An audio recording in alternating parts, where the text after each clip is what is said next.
ይገነዘባሉ። ስለ አዳምና ሔዋን ምን ታስባለህ? እነሱ እኮ ተረት ተረት ነው፣ ውሸት ነው። አዳምና ሔዋን አይደለም። በእኛ 6 ሰው ነው የተፈጠረው። አዳምና ሔዋን ውሸት ነው።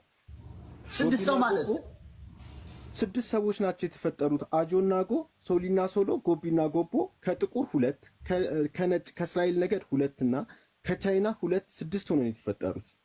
ምን አልካቸው ስማቸው? እዚህ ቆቦ ተራራ ስር ነው የተፈጠሩት 6ቶቹ። ቆቦ ማለት እዚህ ወሎ ውስጥ ቤተ አማራ ወደ አማራ ናቸው። ወደ ሐረር መስመር የሆነ አንድ ትልቅ ተራራ አለ። በዛ ጊዜ እዛ ነው የተፈጠሩት እነኚህ 6ቶቹ። እዚሁ ኢትዮጵያ ውስጥ ቆቦ ተራራ ላይ ነው ያልከው? አዎ ቆቦ ተራራ ስር ነው የተፈጠሩት እነኚህ። ሐረር አለ እንደ ቆቦ የሚባል? ወደ ሐረር መስመር ሊደርሱ ሲቀር አለ በጣም በጫት ምርቷ የምትታወቅ ከተማ ቆቦ የምትባለው ጫት ቆቦ የሚመረጥ በጣም ኃይለኛ ሆነ። እናንተ ወንዶች ናቸው ሴቶች? 6 ናቸው። 2 ጥቁር አጆና ጎ፣ ጎቢና ጎቦ ከቻይና፣ ሶሊና ሶሎ ከእስራኤል ነገድ 6 እንጂ አዳምና ሔዋን አይደሉም። ስህተት ነው።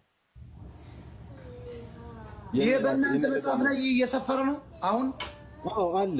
መጀመሪያ ግን እንቁላል፣ ሁሉ ነገር የመጣው ከእንቁላል ነው። ሰው የተፈጠረው ከእንቁላል ነው ሁሉ ነገር። ከዛ እርግማን ተረግመው ነው ደግሞ ወደ መውለድ የጀመሩት ሰዎች። እንቁላል ነበር ሰው የሚጥለው? ሁሉ ነገር የዛ ጊዜ የሰው ልጅ ቁመት በጣም ረጃጅም ነበር። እስከ 20 ሜትር ቁመቱ።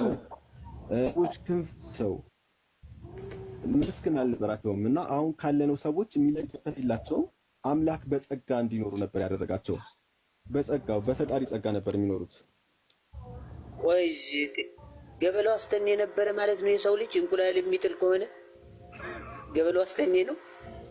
ከዛ በኋላ ተረግመው እስከ 20 ሜትር የሚያክለው ቁመታቸው ተረግመው በ10 እጥፍ ይነሱ አለ አምላክ። በ10 እጥፍ አንሰን ነው